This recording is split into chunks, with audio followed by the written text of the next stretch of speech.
பிதாவாகிய தேவனையும் ஆண்டவர் இயேசுவையும் அறிகிற அறிவினாலே கிருபையும் சமாதானம் உங்களுக்கு பெருகுவதாக.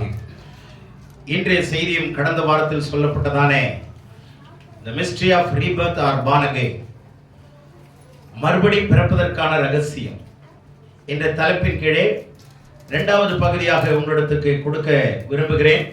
அதை கவனமாய் கேட்டு பயனடையும்படி இயேசு நாமத்தினாலே அன்பாய் கேட்டுக்கொள்கிறேன்.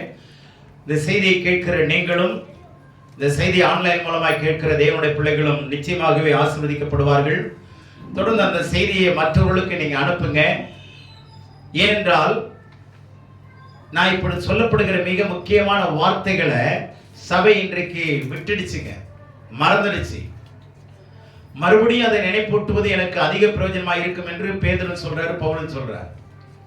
நினைப்பூட்டும்படி, மறுபடியும் உங்களுக்கு அதை நினைப்பூட்டும்படி சில வார்த்தைகள் சபை விட்டுவிட்டது. அடிப்படை வார்த்தைகள் விட்டுட்டு மேலே கட்ட ஆரம்பிச்சிட்டாங்க. ஆனா பேஸ்மெண்ட் வீக் ஆயிரும். ஆகவே மறுபடியும் அதை நினைப்பூட்ட கிறிஸ்து இயேசுவுக்குள் நான் பிரயாசப்படுகிறேன். ஏற்கனவே படித்த வசனத்தை மறுபடியும் யோவான் சுவிசேஷம் 3ஆம் அதிகாரம் 3ஆம் வசனத்தையும் 5ஆம் வசனத்தையும் வாசிக்கும்படி மைக்கில் நான் கேட்டுக்கொள்கிறேன். இயேசு அவனுக்கு பிரதியுத்தரமாக, ஒருவன் மறுபடியும் பிறவாவிட்டால் தேவனுடைய ராஜ்யத்தை காண மாட்டான் என்று மெய்யாகவே மெய்யாகவே உனக்கு சொல்லுகிறேன் என்றார். ஒருவன் மறுபடியும் பிறவாவிட்டால், செய்தியை கவனமா கேளு, தேவனுடைய ராஜ்யத்தை காண மாட்டான் என்று மெய்யாகவே மெய்யாகவே நான் உனக்கு சொல்லுகிறேன். இப்ப 5ஆம் வசனம். இயேசு பிரதியுத்தரமாக, இயேசு நிக்கோதேமுக்கு பிரதியுத்தரமாக, ஒருவன் ஜலத்தினாலும் ஆவியினாலும் பிறவாவிட்டால். இப்ப மறுபடி பிறக்கிறதுனா என்னன்னு சொல்றாருன்னா, ஜலத்தினாலும் ஆவியினாலும் பிறக்கணும். அப்படி பிறவாவிட்டால் தேவனுடைய ராஜ்யத்தில் பிரவேசிக்க மாட்டான் என்று மெய்யாகவே மெய்யாகவே உனக்கு சொல்லுகிறேன். ரெண்டு விஷயம், தேவனுடைய ராஜ்யத்தை பார்க்கணும், தேவனுடைய ராஜ்யத்தில் பிரவேசிக்கணும். 3ஆம் வசனம் சொல்லுகிறது தேவனுடைய ராஜ்யத்தை காண மாட்டான். அப்ப மறுபடியும் பிறந்தா காணுவான். அப்ப தேவனுடைய ராஜ்யம் பார்க்கக்கூடியது. தேவனுடைய ராஜ்யம் பார்க்கக்கூடியது மாத்திரமல்ல, உள்ளே பிரவேசிக்கக்கூடிய ஒரு விஷயம். வீடுகளிலே நமக்கு ஏற்கனவே சொன்னேன், கணவனுடைய ராஜ்யம் மனைவியுடைய ராஜ்யம்னு 2 ராஜ்யம் இருக்கு. அது குடும்பங்கள்ல மாறி மாறி நடத்திட்டு இருக்கிறோம். எல்லாமே அவர் தாங்க பாக்குறாரு இல்லங்க, எல்லாமே எங்க வீட்டம்மா தான் பாக்குறாங்க. அவங்க ராஜ்யம் அவங்களோட வச்சுங்க. ஆனா யாரு நடத்தினாலும் கடவுளுடைய ராஜ்யம் உங்க வீட்டுல இருக்கா, கடவுளுடைய ஆளுகை நம்ம வீட்டுல இருக்கான்னு கவனிங்க. புருஷனுடைய ஆளுகையா இருக்கலாம், மனைவியுடைய ஆளுகையா இருக்கலாம்.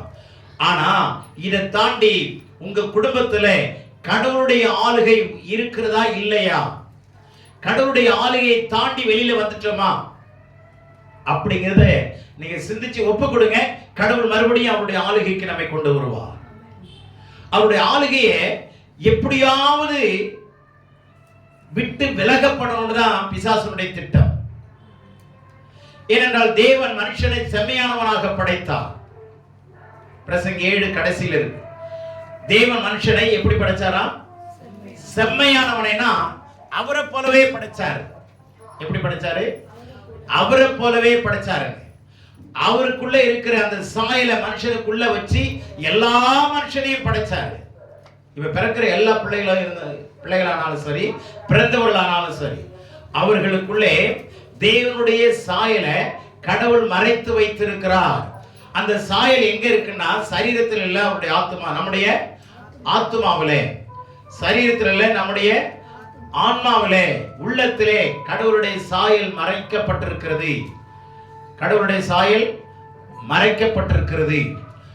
அந்த சாயலை எப்படி மறைச்சிருக்குன்னா, பிசாசு என்ன பண்ணிடுறான், நம்ம உலக பிரகாரமான பாவங்களினாலே அல்லது வசனங்களை படிக்காததுனாலே, சபைக்கு ஒழுங்கா வராததுனாலே, சரியா கடவுளுடைய பாதத்தில் உட்கார்ந்து ஜெபிக்காததுனால, அவருடைய வார்த்தையை ஆராய்ந்ததுனால, ஜனங்களோடு சேராததுனால, சபையோடு சேராததுனால இந்த சாயல் என்ன ஆகுதுன்னா, பிசாசு அவனுடைய குணங்கள், அவனுடைய சுபாவங்கள், அவனுடைய எரிச்சல், பகைமை, விரோதம், கசப்புங்கிற குச்சி கோலெல்லாம் கொண்டாந்து போட்டு கடவுள் ஏற்படுத்தின அல்லது எரிய வச்ச விளக்க எரிய விடாம மங்க பண்ணி கொண்டிருக்கிறான்.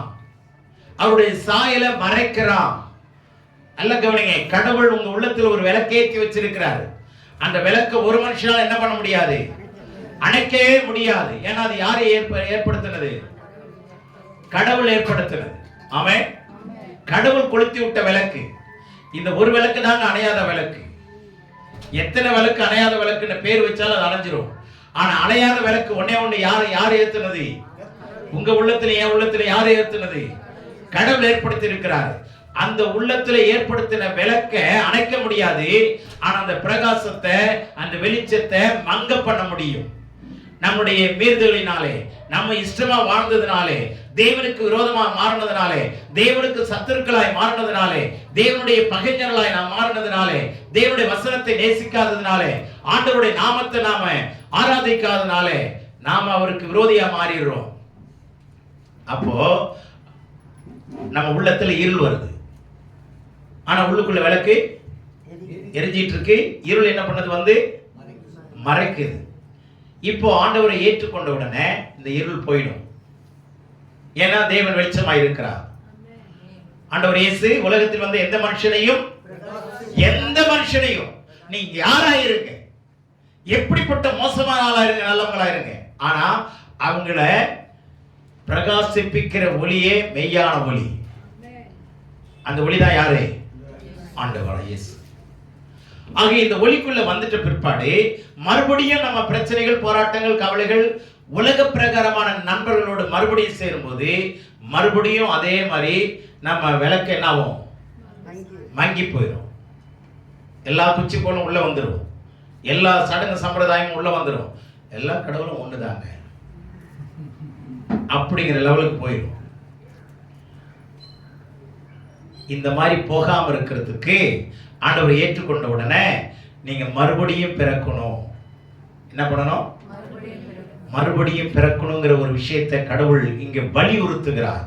யாருக்குன்னா ஒரு யூதனுடைய அதிகாரிக்கு, போதகனுக்கு, வேதத்தை போதிக்கிறவனுக்கு சொல்றாரு, நிக்கோதேமே, நீ மறுபடியும் பிறக்கணும்.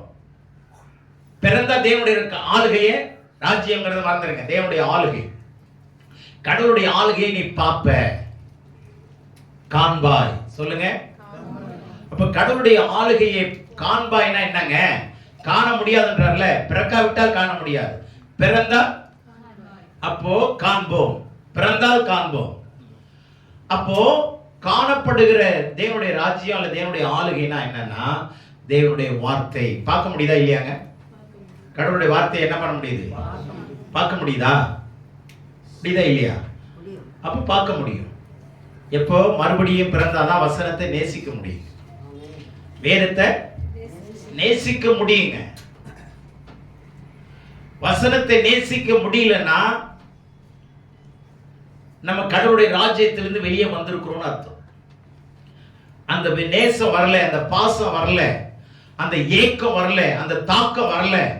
ஐயோ இன்னைக்கு வேதத்தை படிக்கலையே, அந்த விருப்பம் இல்லைன்னா கடவுளுடைய பிரசன்னத்திலிருந்து எப்பவோ நம்ம வெளியே வந்திருக்கிறோங்கிறத புரிந்து கொள்ளுங்கள், எச்சரிப்பா சொல்லுகிறேன். தேவனுடைய ஆளுகை எதுல இருக்கு? தேவனுடைய வார்த்தையில தாங்க இருக்கு. இப்ப நம்முடைய சிஎம் ஆளுகை செய்கிறார், சரிங்களா? யாரா இருக்கட்டும், ஆளுகைங்கிறது என்னங்க?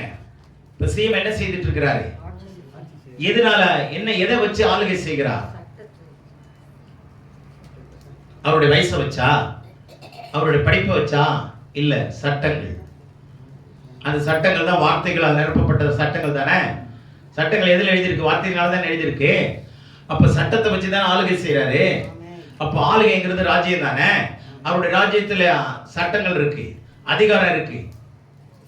சட்டங்கள் இருந்தா என்ன இருக்கணும்? அதிகாரம். அதிகாரம் இருந்தா ஆளுகை இருக்கும். அப்போ இதுதான் ஆண்டவர் சொல்றாரு, என்னுடைய அதிகாரம் ஆளுகை எதுல இருக்கு? வார்த்தையில இருக்கு. வார்த்தையை கண்ணை திறந்து பாருங்க, படிங்க, இதன் மேல தாகமாயிருங்க. ஏன்னா அந்த வார்த்தை வெறும் வார்த்தை இல்ல, அந்த வார்த்தையில ஜீவன் இருக்கிறது. வசனத்துல பிறங்கன்றார். வசனத்துல பிறக்கணும். ரெண்டு விதமான பிறப்புங்க. ஒன்று, நல்ல கவனிங்க, கற்பத்திலே பிறக்கிறோம். கற்பத்திலே கடவுள் நம்மை உண்டாக்குகிறார். எரேமியா 1:5. கற்பத்திலே கடவுள் என்ன பண்றாரு? நம்மளை தாய் வயிற்றிலே உருவாக்குகிறார். அப்போ வயிற்றுக்குள்ள வச்சு நம்மளை உருவாக்குறாரு. இப்போ இன்னொரு வார்த்தையை சொல்றேன். கலாத்தியர் 4:19 பாருங்க. கலாத்தியர் 4:19.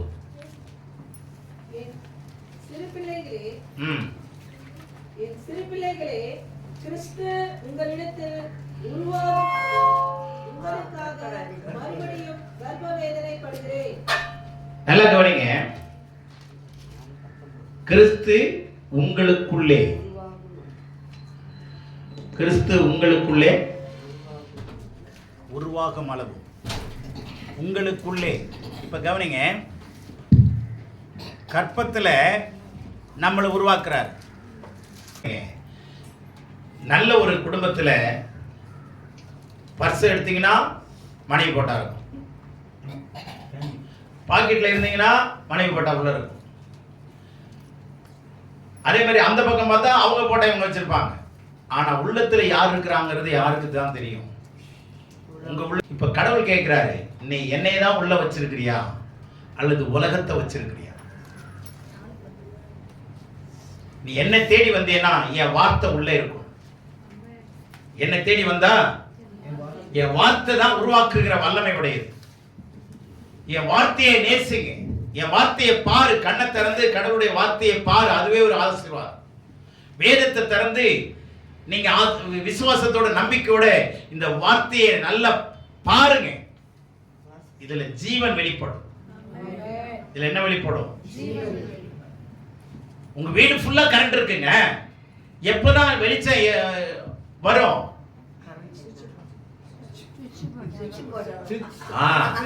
வீடு ஃபுல்லா கரண்ட் இருக்குன்ற எப்பதான் வெளிச்சம் வரும்? சுவிட்ச ஆன் பண்ணுங்க, இத திறங்க, வெளிச்சம் வருதா இல்லையான்னு பாருங்க. திறக்கமே மூடிட்டு அக்கல் வச்சுக்கிட்டு சுத்திட்டு இருந்தீங்கன்னா வேலைக்காக. இத படிங்க. சில பேர் ஆபத்துல தான் படிப்பாங்க. பகல்ல இந்த புத்தகம் எங்கேயாவது இருக்கும், ராத்திரில தலைமாட்டுக்கு வந்துடும். ராத்திரில பார்த்தா வேற புத்தகம் எங்க வந்துடும்? ஏன்னா பேய் எல்லாம் வந்து பேய் பிசாசெல்லாம் அமைக்கிற கூடாது. உங்களை சுத்தி 100 பைபிளை வச்சுக்கிட்டு இருந்தாலும் நடுவுல உங்களை வந்து மொத்தமா அமைக்கிட்டு போகும். வசனம் சுத்தி இருக்க கூடாது, தலையை சுத்தி இருக்க கூடாது. தலைக்குள்ள இருக்கிறது இல்ல, இருதயத்துக்குள்ள வரணும். இத கண்ணை திறந்து பாருங்க, கடவுளுடைய வெளிச்சம் வீசுங்க. இந்த புத்தகத்துக்கு நிகரான புத்தகம் உலகத்துல வேற எதுவுமே இல்லை. எல்லாரும் அல்லையிலே சொல்லியிருக்கணும், வாயை திறந்து சொல்லியிருக்கணும். இந்த புத்தகத்தை ருசி பார்த்தவங்க தான் சொல்லுவாங்க. ஐசக் நியூட்டன் என்ன சொல்றாரு? உலகத்துல மொத்த புத்தகங்களும் ஒன்னா கூடி எவன் என்னென்ன புத்தகம் எழுதுனானோ அந்த புத்தகம் நல்லது கெட்டது எல்லாம் மொத்தமா ஒன்னா கூடி ஒரு இடத்துல மாநாடு போடும் என்றால், புத்தகங்கள் எல்லாம் அழைச்சி புத்தக மாநாடு போடும் என்றால், அந்த மாநாட்டிற்கு பரிசுத்த வேதாகமம் நுழையும் போது எல்லா புத்தகங்களும் மோங்குப்புற விழுந்து வரவேற்கும். என்ன மகிமையை அவர் புரிஞ்சு வச்சிருந்தார். எல்லா புத்தகங்களும் எப்படி மோங்குப்புற விழுந்து வரவேற்கும். ஏன்னா இதுல தேவனுடைய வல்லமை இருக்கு. மனுஷனை மாற்றுகிற வல்லமை, மனுஷனை உருவாக்குகிற வல்லமை, மிருகமான மனுஷனை தேவனை போல மாற்றுகிற வல்லமை. மிருக குணமுள்ள மனுஷன்லாம் இதை படிச்சு தெய்வ குணமுள்ளவர்களா மாறி இருக்கிறார். அநேக பேர் எனக்கு தெரியும், அநேக சாட்சிகளை சொல்ல முடியும். மனுஷனை மாற்றுகிற ஒரே புத்தகம் பரிசுத்த வேதாகமம் மாத்திரம். அல்லேலூயா. நிறைய பேருக்கு ஏன் படிக்க மாட்டேங்கிறாங்க தெரியுமா? ஒரு தேவ மனுஷன் சொல்றாரு, எழுத்தாளர், மற்ற புத்தகங்களை நான் வாசிக்கும் போது மற்ற எழுத்தாளர்கள் எந்த அளவுக்கு அவங்க அறிவை பயன்படுத்தி எழுதியிருக்கிறாங்க அப்படிங்கறத என்னால புரிந்து கொள்ள முடியுது. அவருடைய ஆற்றலை புரிந்து கொள்ள முடியுது. ஆனா வேதத்தை நான் படிக்கும்போது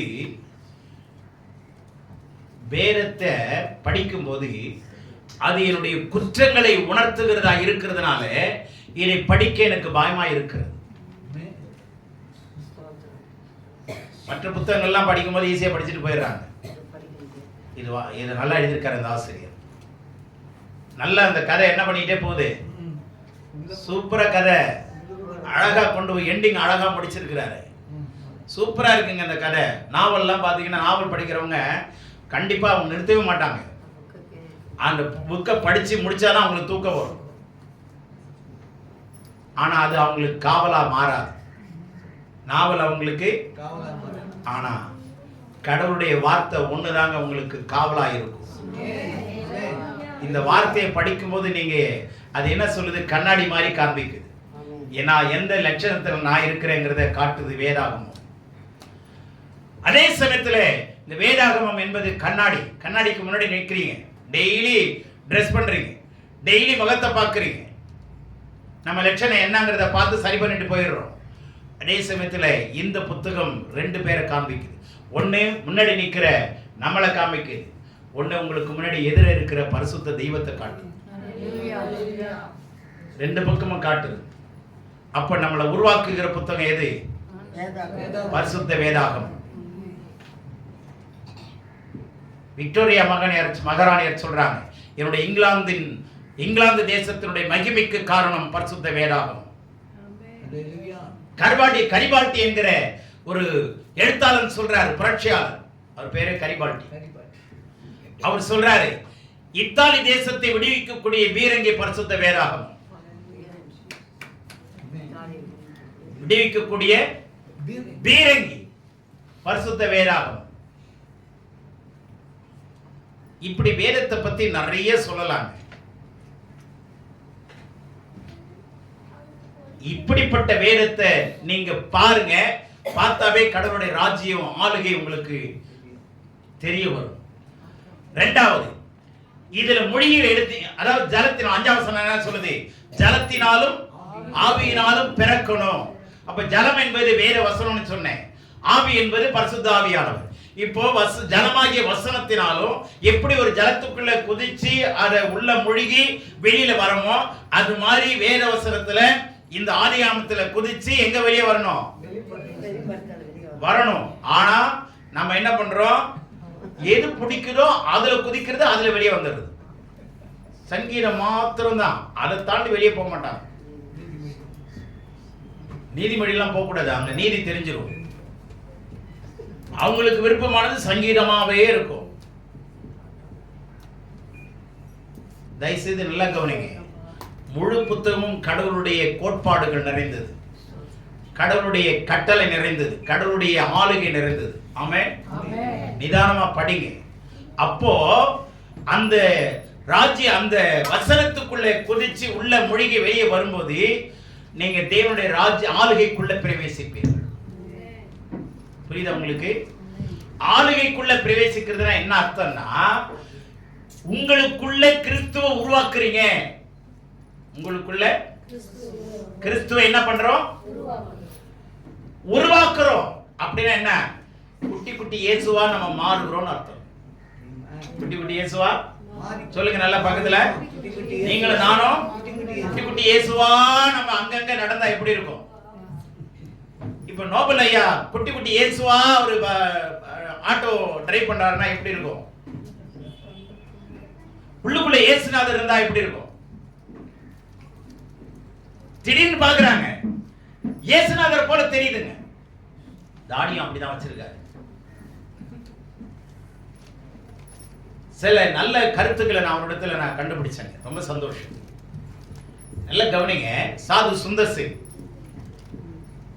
அவர் தகப்பனை சின்ன வயசுல இழந்தவர். தாய் அவங்களுடைய சிங் வம்சத்துல இருக்கிற அவங்களுடைய வேதாகமத்துல கலாச்சாரத்துல அப்படியே ஊற வச்சவங்க.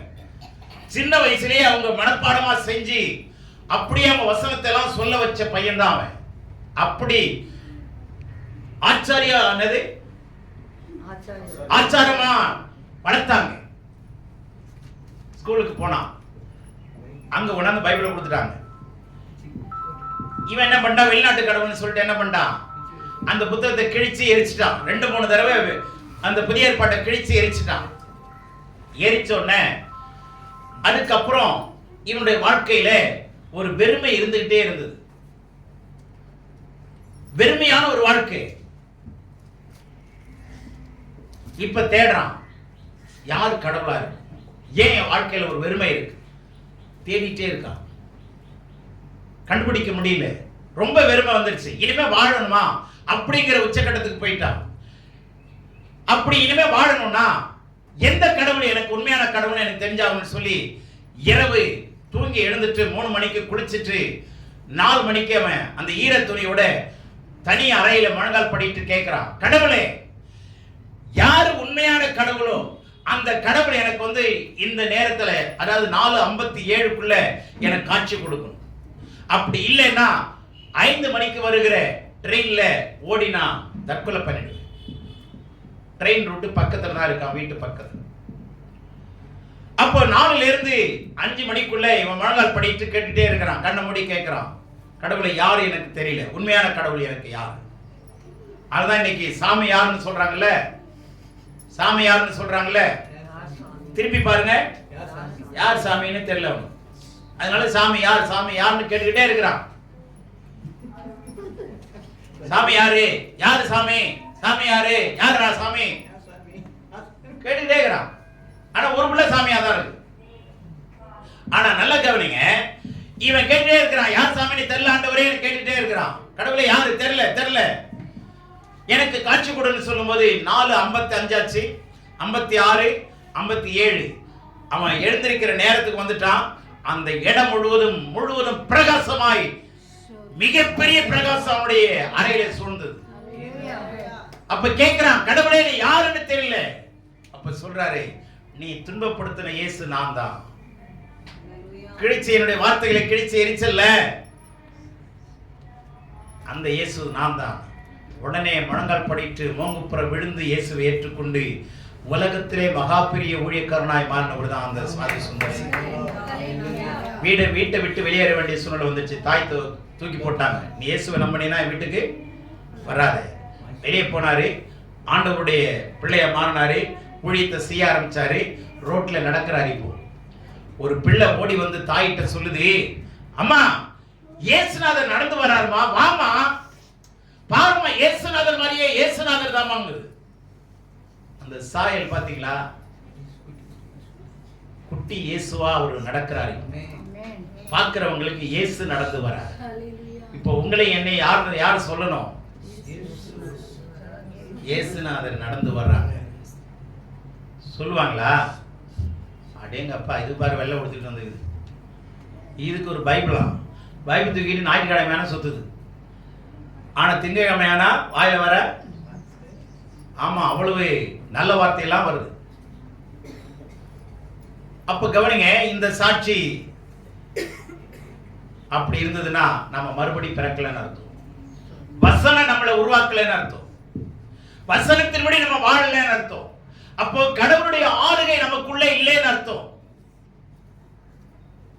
அப்போ வசனத்துக்குள்ள, வசனத்தை என்னைக்காவது படிக்கிறீங்கன்னு வச்சுங்களேன், ஓகே, என்னைக்காவது படிங்க. ஆனா என்னைக்காவது சாப்பிடுங்க, அது உங்க இஷ்டம். என்னைக்காவது படிங்க.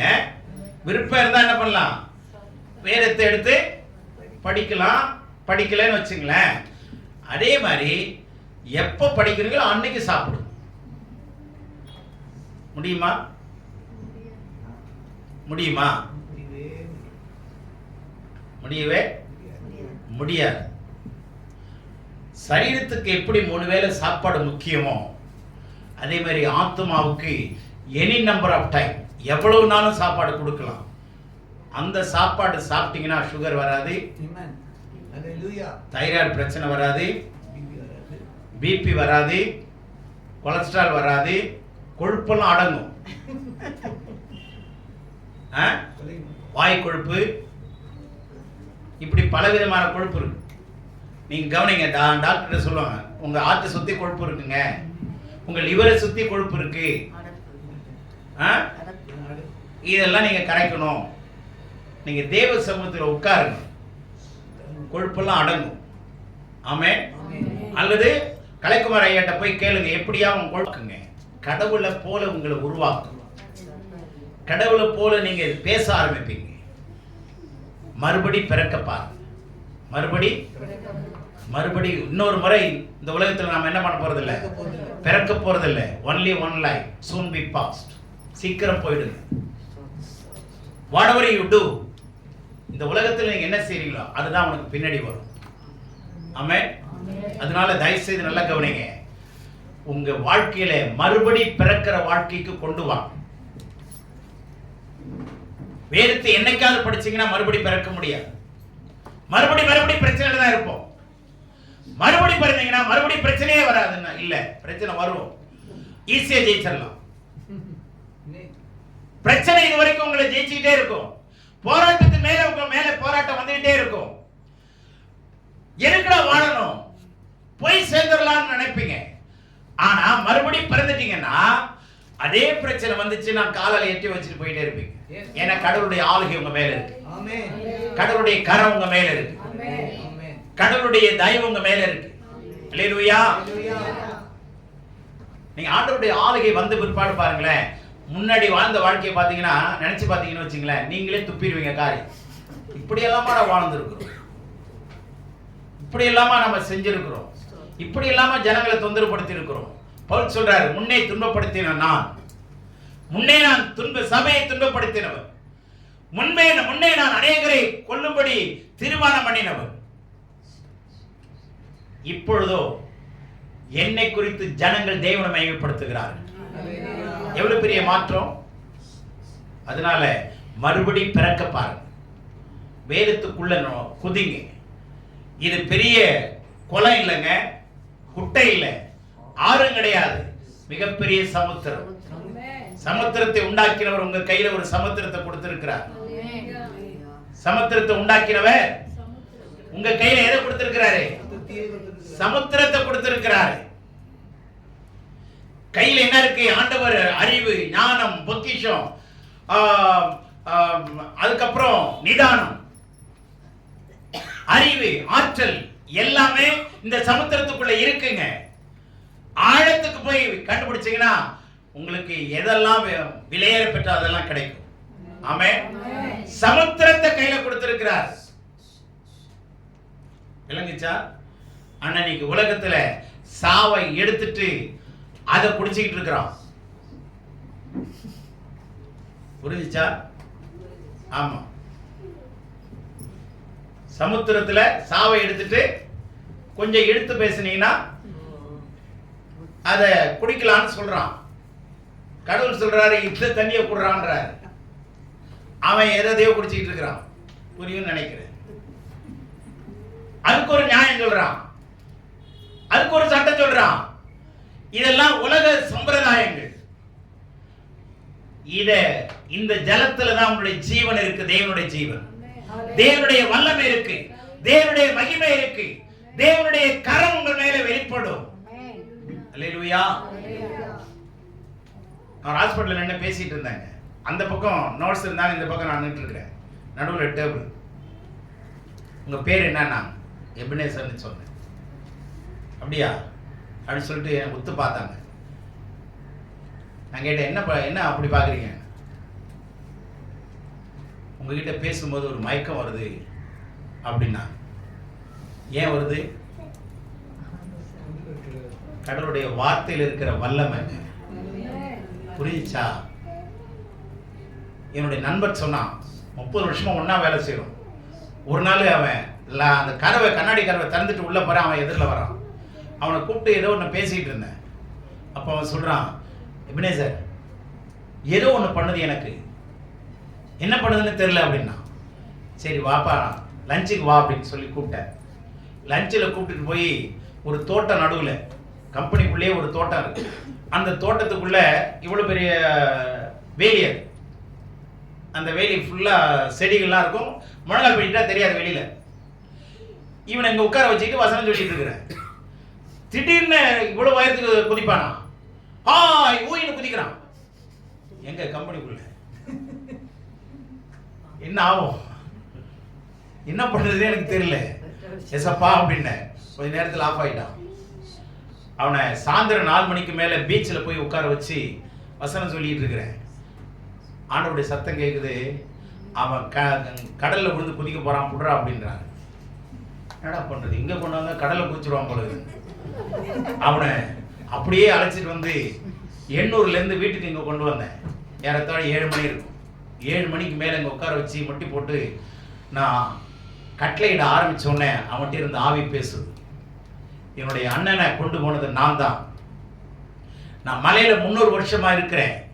என்னை இவங்க ஆராதிச்சுட்டு இருக்கிறாங்க குடும்பமா. இவனை நீ தடுத்தியன்னா உன்னையும் புள்ள பண்டாட்டி மொத்த பேரையும் காலி பண்ணிடுவாங்க. இதை எங்க வீட்டம்மா கேட்டாங்க. நான் கட்டளை கொடுத்தேன், போயிடுச்சு. நல்லாயிட்டான்னு சந்தோஷத்துல அப்பதான் அவனுக்கு பசி எடுக்குது. பல நாளுக்கு அப்புறம் வீட்டில் சாப்பாடு கொடுத்தேன். அவன் சாப்பிட்றது இவ்வளவுதாங்க, அது இவ்வளவு தான் எடுத்து எடுத்து வைப்பான். அன்னைக்கு 2 மடங்கு சாப்பிட்றான்.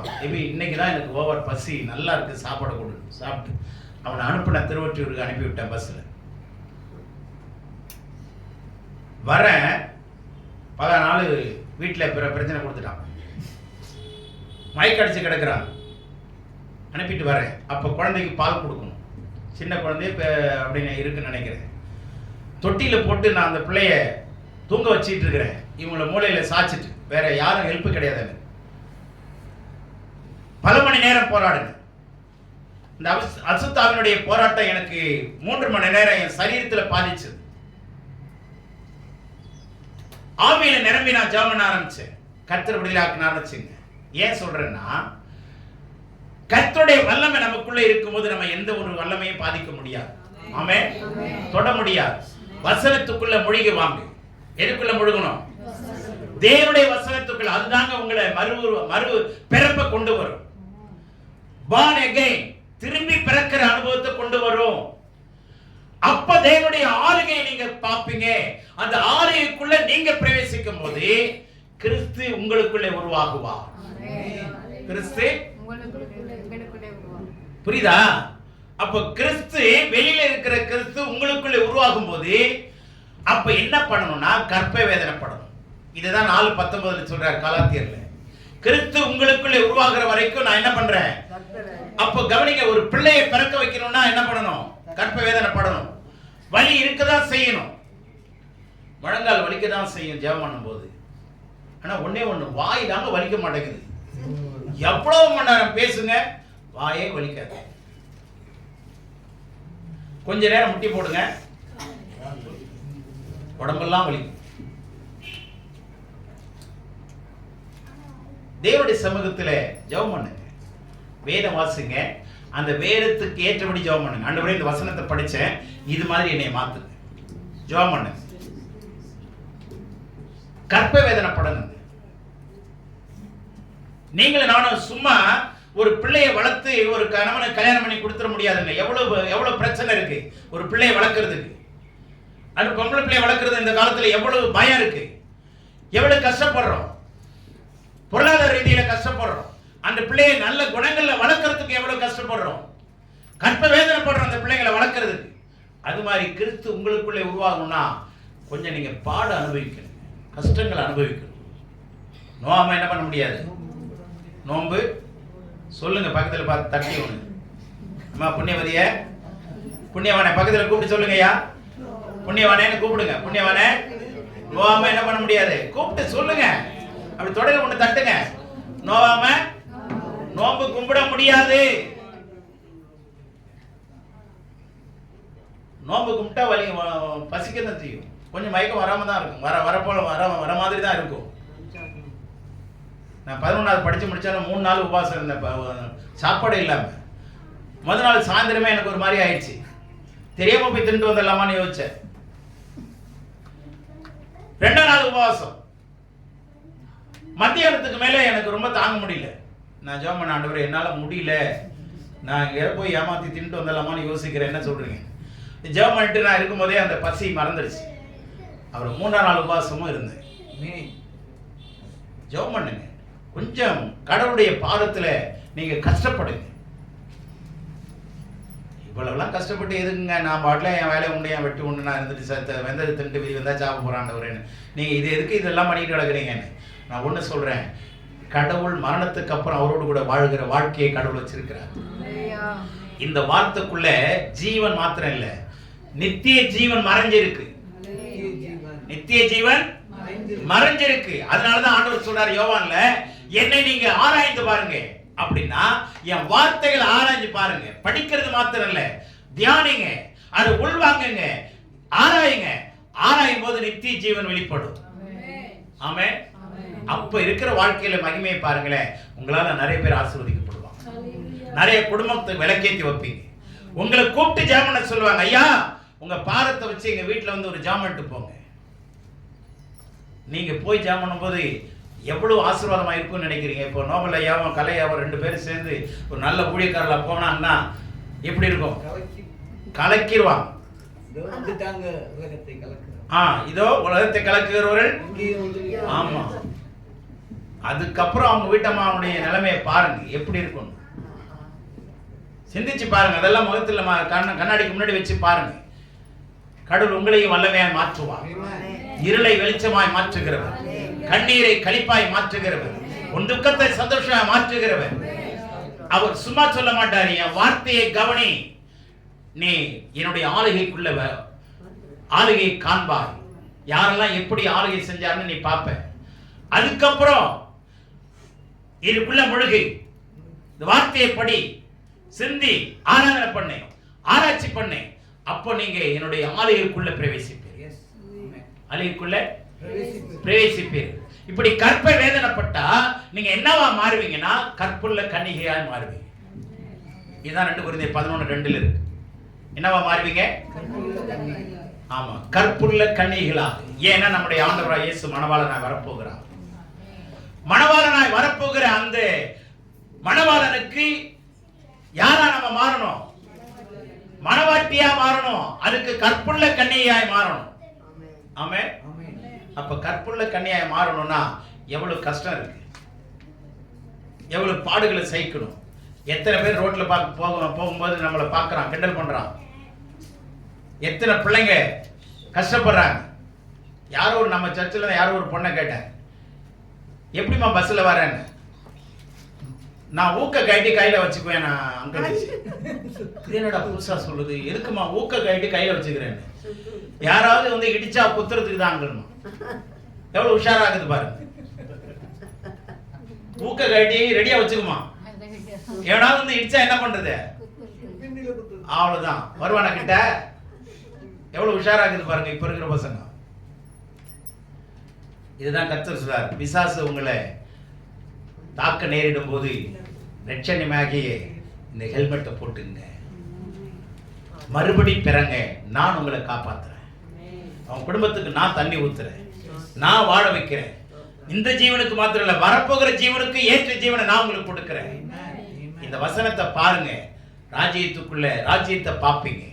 இந்த வசனத்துக்குள்ள வாங்க, உங்களுக்குள்ள நான் உருவாவதை பார்ப்பீங்க.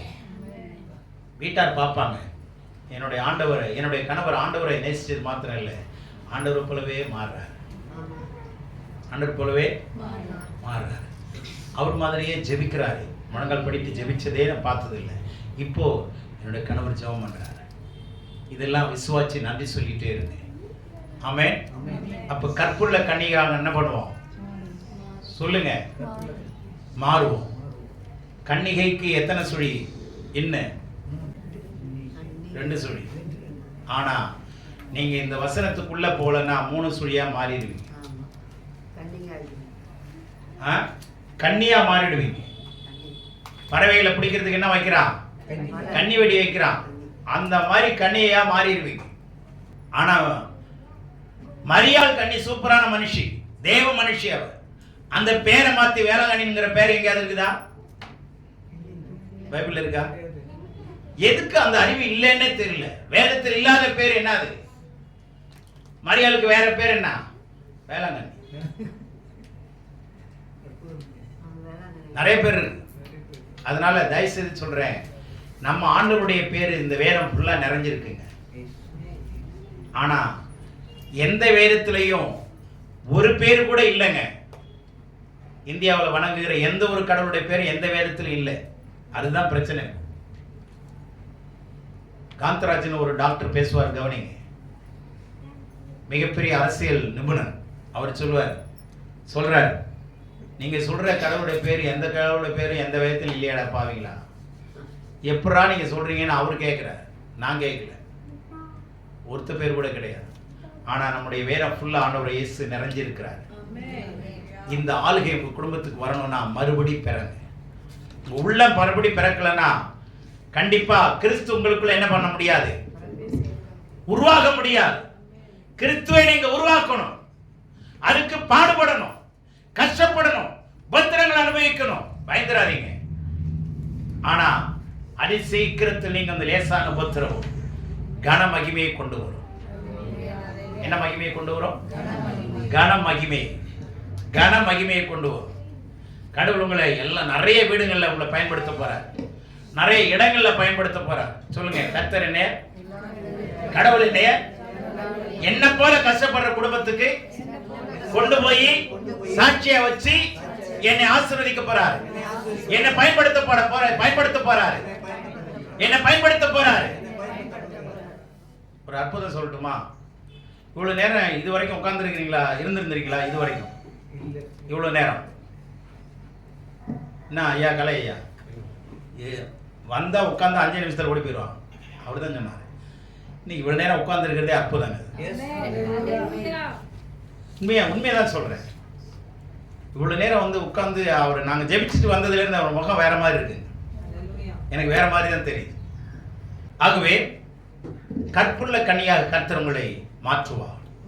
கற்புள்ள, அதனால நீங்க பிரயாசப்படுங்க, மறுபடி பிறக்க பாருங்க. சும்மா பைபிள் வச்சுட்டு உட்கார்ந்துருந்தீங்கன்னா, இதை ஆராய்ச்சி பண்ணலைன்னா நித்திய ஜீவன் வெளிப்படாது. நீங்க வேணா யோவான் 6:63 படிங்க. தேவனுடைய வார்த்தை எப்படிப்பட்டதுங்கிற வார்த்தைக்கு 6:63, எபிரேயர் 4:12, இப்ப சொல்லப்பட்ட வசனங்கள் 2 கொரிந்தியர் 11:2, 1 கொரிந்தியர் 4:15, 2 கொரிந்தியர் 11:2, 1 கொரிந்தியர் 4:15, கலாத்தியர் 4:19, யோவான் 3:3, 3:5. இந்த வசனங்கள்லாம் ரெஃபர் பண்ணி படிங்க. நீங்க மறுபடி பிறக்கலை. 20 வருஷம் ஆச்சுங்க, நான் அப்படியே தான் குத்துக்கள் மாதிரி இருக்கிறேன். நான் உள்ள வந்தேன், என்னைக்கு எப்படி வந்தனோ அதே மாதிரி தான் இருக்கிறேன் அப்படின்னா, மாப்பிள்ளை இன்னும் என்ன பண்ணல? மாமியார் வீட்டுக்கு போனோடனே அம்மா சொல்லி அனுப்பிச்சிருக்கிறாங்க, மகனே மாமியார் கொடுத்ததெல்லாம் என்ன பண்ணிடாத, சாப்பிட்டாதடா, பிகு பண்ணடா, உடனே வாங்கி சாப்பிட்டீங்கன்னா காஞ்ச மாடுன்னு நினைச்சுக்க போறாங்கடான்னு சொல்லி அனுப்பிச்சிட்டாங்க. மாப்பிள்ளைக்கு அவள் கொடுத்து உடம்ப நல்லா ஸ்ட்ரெங்தன் பண்ணணும்னு சொல்லி அவளை இடிச்சு, உரல்ல போட்டு இடிச்சு கொண்டாந்து பிள்ளைக்கு வெள்ளத்தோட போட்டு கலக்கி கொடுத்துருக்கிறான். இவன் பிகு பண்ணிருக்கிறான். மாப்பிள்ளைக்கு பிடிக்காத போலன்னு எடுத்துக்கிட்டு போயிட்டாங்க. இது சாப்பிடு மாப்பிள்ளை, உடம்புக்கு நல்லதுடா, நல்லா இருக்கும் மாப்பிள்ளை அப்படின்னு சொன்னா, இல்ல வேணாம் அப்படின்னு சொல்லி பிகு பண்ணோன்னா அவங்க எடுத்துட்டு போயிட்டாங்க. இவன் நினைச்சினா, ஐயோ பிகு பண்ணோன்னு தூக்கிட்டு போயிட்டாங்களே, என்னடா பண்றதுன்னு ஒன்றும் புரியல. திரும்பி கேட்டாலும் அவமானமா இருக்குமே அப்படின்னு சொல்லிட்டு விட்டான். எல்லாரும் நைட் தூங்கிட்டாங்க. இந்த வாசனை இவனுக்கு விடல. நைட்டு அவனை தேடி கீடி போய் அவன் அடிச்ச உரலை கண்டுபிடிச்சு அதுக்குள்ள தலையை விட்டு நக்கி சாப்பிட்டுருக்கிறான். தலை மாட்டிக்கிச்சு. பொண்ணை எழுந்து திடீர்னு மாப்பிள்ளைய காணணும்னு தேடுது. தேடி ஊர் பூரா தேடினா, என்னடி நம்ம அம்மா கேட்க, மாப்பிள்ளைய காணோமா அப்படின்னு. லைட் அடிச்சு பார்த்தா, விளக்கு கொளுத்தி பார்த்தா தலை எங்க இருக்குது? தயவுசெய்து ஆண்டவருடைய ஆலயக்குள்ள வரலன்னா தலை எங்கதான்? உரலுக்குள்ளதான். அப்ப அந்த உரலுக்குள்ள இருந்து வெளியே எடுத்து பார்த்தா எப்படி இருக்கும்? தலையை பிடிங்கி இடுங்கி எடுத்துட்டோன்னே அவன் எப்படி பார்த்துருப்பான்? அவன் நிலைமை எவ்வளவு கேவலமா இருந்திருக்கும். தயவுசெய்து நீங்க மறுபடி பிறந்துட்டீங்கன்னா எதுலையுமே சிக்க மாட்டீங்க. நீங்க ராஜாதி ராஜாவுடைய ஆளுகைக்குள்ள வருவீங்க. கர்த்தர் உங்களை வல்லமையா பயன்படுத்துவார். கர்த்தர் தாமே உங்களை ஆசீர்வதிப்பாராக. ஆமென்.